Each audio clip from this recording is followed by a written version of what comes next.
বিশ্বাস করেন ভাই, ডিউটিতে আছি।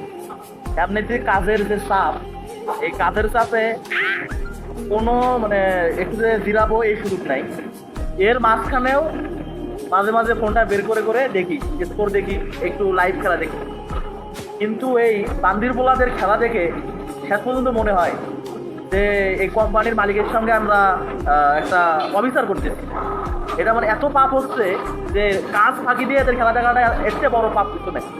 নিজের মনটাকে তো সান্ত্বনা দিতেই পারি না, এদের খেলা দেখে মনে হয় এদের ধরে ধরে আমাদের বড়পুকুরিয়া কয়লার খনিতে নিয়ে এদের আগামী 10 বছর এদের বন্দি করে দরকার। তুই ওখানে খাবি, তোর কোনো গোসল নাই, তুই কাজ করবি আর খাবি। কত বড় পরমচোর হলে এরা এরকম খেলে।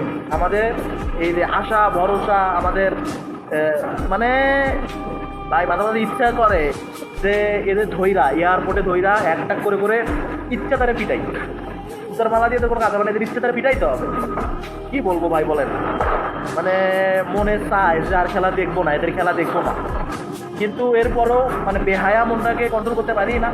প্রয়োজন হলে ক্রিকেট দরকার নেই ভাই, যে ক্রিকেট থেকে আমাদের এটা খেলা দেখছিল হয় হচ্ছে এন্টারটেনমেন্টের জন্য, যেখান থেকে আমাদের দুঃখটা বেশি, আমাদের আমাদের আফসোস জায়গাটা দেখাটা বেশি, সেই জায়গাটা কেন আমরা থাকি?